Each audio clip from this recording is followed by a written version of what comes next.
केंद्रीय यूनियनों ने मांगों को लेकर किया प्रदर्शन। संयुक्त केंद्रीय यूनियनों और किसान संगठनों के आह्वान पर आज मंडी शहर में रैली निकालकर मांगों को बुलंद किया। यह हड़ताल अखिल भारतीय ट्रेड यूनियनों और किसान संगठनों केंद्रीय की समन्वय समिति के आह्वान पर की गई।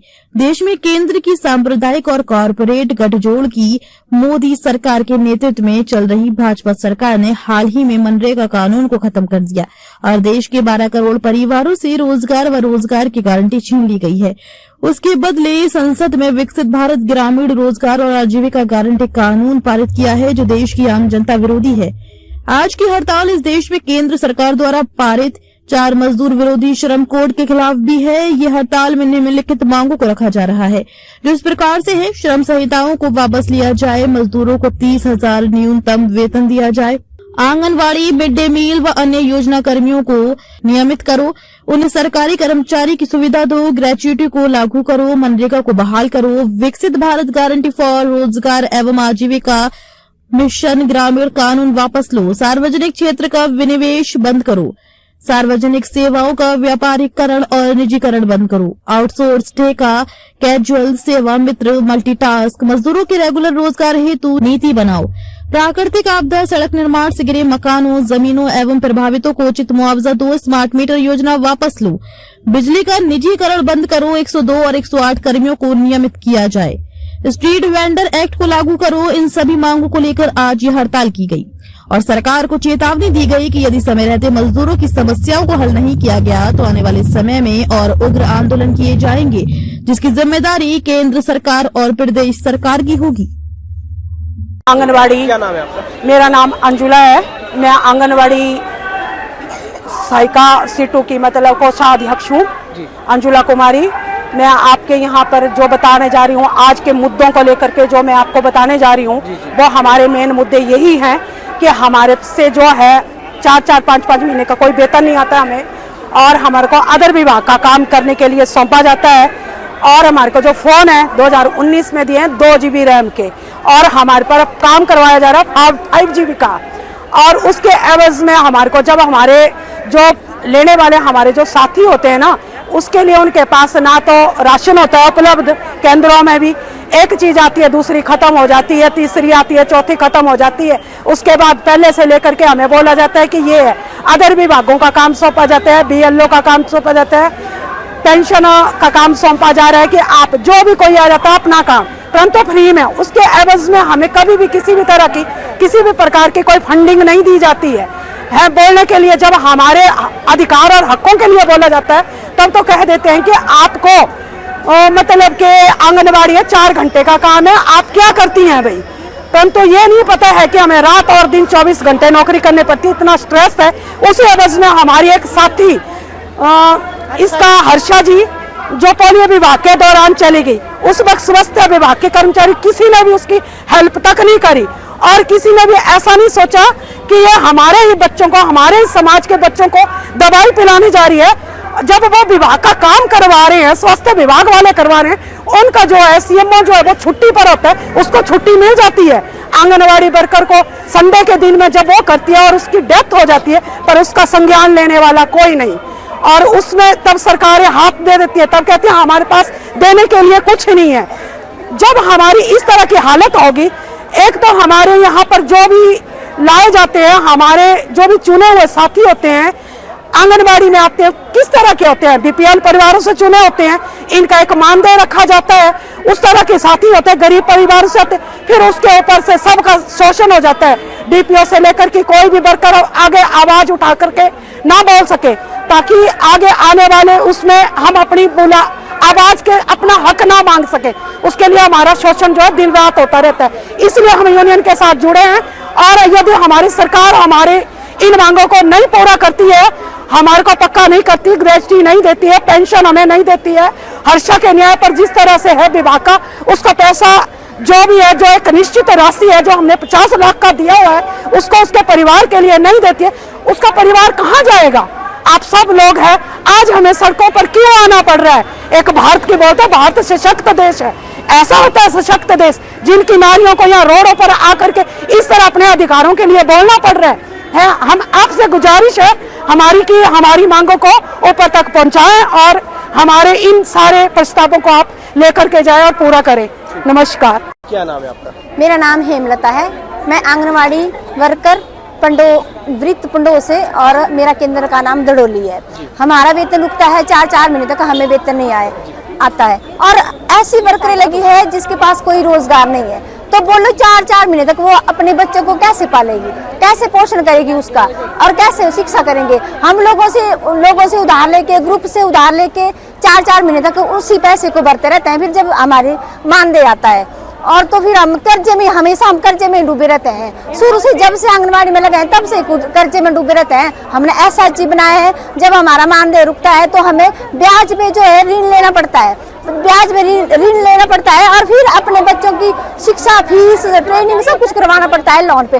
तो हम कर्जदार ही है, आंगनबाड़ी वर्कर एक कर्जदार होती है। तो आपको क्या जो वेतन देरी से आता है उसमें कोई ब्याज बढ़ोतरी मिलती है? कुछ नहीं मिलता, कुछ 1 रुपया तक नहीं मिलता। केंद्र सरकार ने तो हमें 1 रुपया तक नहीं बढ़ाया। 15 साल हो गए, मुझे सेवा देते हुए 18 साल हो गए, परंतु केंद्र सरकार कुछ पैसा नहीं बढ़ा रही है। मोदी जी ने पता नहीं क्या सोच के रखा है। हम अगर आ गए अब रोड पे तो हम हमेशा रोड पे रहेंगे, अगर जब तक हमारी मांगे पूरी नहीं की गई। और हमें फोन पे काम दिया जाता है, फोन पे कैसे काम करेंगे? ना फोन का पैसा आता है, फोन इतने घटिया दिए हुए ना, वो बंद हो गए कब से। और हमने कर्जा लेके, ग्रुप से कर्जा लेके फोन लिए हमने, किसके लिए? पोषण ट्रैकर चलाने के लिए। पोषण ट्रैकर चलता नहीं हमारा। रोज बोलते हैं उसको ओपन करो जी, इसको ऐसा करो जी, ऐसा करो जी। नहीं आप देते हैं, नया वर्जन आता है, कैसे करें हम? हमारे पास ना तो कोई पैसा आता है फोन का, और ना तो हमें नए फोन आते हैं। हमें बारे में कोई ट्रेनिंग वगैरह दी गई है? कुछ ट्रेनिंग नहीं देते, ना ट्रेनिंग देते हमें। पता क्या करते हैं? वीडियो बना के भेज देते हैं, भाई इस वीडियो को देखो और अगला काम करें। ना तो हमें कोई ट्रेनिंग दी जाती है, और ना तो हमें फोन दिए जाते हैं। हम 5-6 साल हो गए भी, हमें नया phone 4G phone 5G phone दो हमें, जिससे हमारा काम चल सके। परंतु सरकार के कानों में जू ही नहीं रेंगती। हमें ना फोन दे रही है, बोलते हैं फोन पे काम करो, तो फोन खराब है तो किस पे काम करेंगे? फिर बोलते हैं अब पोषण ट्रैकर नहीं चलेगा तो आपका मानदेय काट दिया जाएगा, 350 रुपए दिन का काट दिया जाएगा। चलो ठीक है, शोषण किया जा रहा है। शोषण ही है हमारा। मैं इसी मुद्दे पे आ रही हूँ कि जब से हम आंगनबाड़ी में लगे हैं तब से हम वर्करों का शोषण होता आ रहा है। ऐसा बोलते हैं कि मोदी बड़ा बोलते हैं कि नारी का हम सम्मान करते हैं। सम्मान क्या? यहाँ तो शोषण हो रहा है हमारा, बिल्कुल डायरेक्टली शोषण हो रहा है। जय जी। क्या नाम है आपका? नमस्कार, मेरा नाम क्षमा देवी है। मैं आंगनवाड़ी कार्यकर्ता हूँ और मैं शाला से आई हूँ। तो आज हम यहाँ पे एक देशव्यापी हड़ताल पे आए हुए हैं, क्योंकि सरकार जो है हमारी मांगों को बिल्कुल अनदेखा कर रही है। एक आंगनवाड़ी वर्कर है जो 30-35 साल 40 साल काम करती है, लेकिन उसको जब रिटायरमेंट होती है तो सिर्फ एक रिटायरमेंट लेटर के अलावा उसे कुछ भी नहीं दिया जाता है। यहाँ तक कि ऑफिस से उसको चाय तक भी नहीं पूछी जाती है। तो ये सबसे बड़ी विडंबना है कि आंगनवाड़ी वर्कर के हेल्पर पूरी जिंदगी अपने देश के बच्चों के लिए लगा देती है, अपने घर में गांव में महिलाओं को इतना पोषण देती है, उनको इतनी सहायता देती है, जानकारी देती है, लेकिन जब उसकी खुद की बारी आती है तो वो क्या होती है, खुद कुपोषित भी हो जाती है। और उसको जो मानदेय मिलता है वो सिर्फ 10,500 एक आंगनवाड़ी वर्कर को मिल रहा है और 58 एक हेल्पर को मिल रहा है। आप सोचिए, इतना महंगाई का जमाना है। हल्दी आज 60 रुपए 70 रुपए की एक पैकेट मिलता है 200 ग्राम का, तो अगर हफ्ते में 4 लग रहे हैं तो उसका कितना खर्चा हो रहा है। अब सरकार बिल्कुल भी आंगनवाड़ी वर्कर हेल्पर के बारे में नहीं सोच रही है।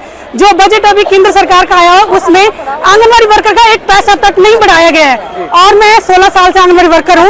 आंगनवाड़ी वर्कर को 5 साल 10 साल के बाद 30 रुपए और 61 रुपए जो है वो मानदेय में बढ़ोतरी होती थी केंद्र सरकार की तरफ से, लेकिन पिछले 14 सालों से वो भी हमें नहीं दिया जा रहा है। इसका मतलब क्या समझे कि केंद्र सरकार जो हमें 31 रुपए और 63 रुपए दे रही थी उसको भी वापस ले लिया है, वो हमें नहीं मिल रहा है। और हमारी जो मांगे हैं क्या, हम सिर्फ इतनी मांग कर रहे हैं, जो आंगनवाड़ी वर्कर हेल्पर है उनको आप रेगुलर करो, पक्का करो। क्यों? जैसे और विभागों में कर्मचारी काम कर रहे हैं वैसे ही एक आंगनवाड़ी वर्कर भी काम कर रही है। वो भी सुबह अपने बच्चों को, परिवार को, घर को छोड़ के, सभी कामों को छोड़ के 10 बजे आंगनवाड़ी केंद्र जाती है और 3 बजे तक पूरी ईमानदारी से और कर्तव्य से अपने सभी काम करती है। चाहे वो बच्चों का पोषण है, चाहे वो गर्भवती महिलाओं के लिए उसकी जो जानकारी है, या घर घर जाकर भी वो वहाँ पे उनको विजिट करती है और उसको हेल्थ से रिलेटेड, पोषण से संबंधित सभी जानकारी देती है। जब बारी आती मानदेय की तो सरकार क्या बोलती है कि इनको 10,500 बहुत है, इनकी मानदेय में कोई वृद्धि नहीं की जाएगी। और इसके साथ साथ मैं एक बात और बताना चाहती हूँ कि आंगनवाड़ी वर्कर के ऊपर काम का इतना प्रेशर डाला जाता है। BLO की ड्यूटी वो एक आंगनवाड़ी वर्कर कर रही है, पेंशन का सर्वे वो एक आंगनवाड़ी वर्कर कर रही है, पंचायत का काम जो बीपीएल सर्वे वो भी एक आंगनबाड़ी वर्कर कर रही है। जब काम की बारी आती है तो राज्य सरकार हो, केंद्र सरकार हो, तो कौन वर्कर दिखता है? आंगनबाड़ी वर्कर। आंगनबाड़ी वर्कर अपने केंद्र में बच्चों को छोड़कर बीपीएल सर्वे करने जाती है पंचायत के लोगों के साथ, पटवारी के साथ। लेकिन जब बात आती है पैसों की तो क्या बोला जाता है कि इस सर्वे का आपको कोई पैसा नहीं दिया जाएगा। अभी जो वेलफेयर डिपार्टमेंट की तरफ से जितने भी पेंशन धारक हैं उनकी केवाईसी घर घर जाकर की, कई अपंग हैं, कई बूढ़े हैं, तो उनको हमने आंगनबाड़ी केंद्र ना बुलाकर उनके घर पे जाके उनकी केवाईसी की, लेकिन उसके बदले में आंगनबाड़ी वर्कर को एक पैसा तक नहीं दिया गया है। तो आज इतनी देशव्यापी हड़ताल, इतने लोग आप देख रहे हैं क्यों आए? सिर्फ अपने हक के लिए आए। हमारा हक हम क्या मांग रहे हैं? सिर्फ इतना मांग रहे हैं कि आंगनबाड़ी वर्कर को पक्का कीजिए, उनको सरकारी कर्मचारी घोषित कीजिए। एक आंगनबाड़ी वर्कर और हेल्पर को सिर्फ वर्ष में 20 छुट्टियां दी जाती है। आप सोचिए अगर उसके घर में कुछ मिसहैपनिंग हो जाती है, किसी की डेथ हो जाती है, तो 13 दिन तो उसके क्रियाक्रम में वहीं गुजर जाएंगे। साल में 7 दिन में वो अपना गुजारा कैसे करेगी? उसे हॉस्पिटल भी जाना है, बच्चों को भी ले जाना है। तो अब आप बताइए कि वो उन 20 छुट्टियों में क्या क्या करेगी? तो हम क्या मांग करें कि हमें जो है सरकारी सुविधाएं दी जाए, जिसमें मेडिकल लीव भी मिले, हमें एक मानदेय मिले, जिससे कि एक आंगनबाड़ी वर्कर का, उसके परिवार का गुजारा हो सके। जब भी एक वर्कर की नियुक्ति की जाती है, हेल्पर की नियुक्ति की जाती है, तो सबसे पहली शर्त क्या होती है कि वो विडो होनी चाहिए, वो एकल नारी होनी चाहिए, या उसके घर से कोई भी सरकारी कर्मचारी नहीं होना चाहिए। इसका मतलब पूरे घर का खर्चा किससे आएगा? सिर्फ एक वर्कर और हेल्पर के मानदेय से आएगा। अब आप खुद ही सोचिए कि इतनी महंगाई के जमाने में 10,500 में वो क्या अपने बच्चों को शिक्षा दे पाएगी? अच्छे स्कूल में पढ़ा पाएगी या अच्छी बेहतर सुविधाएं दे सकेगी?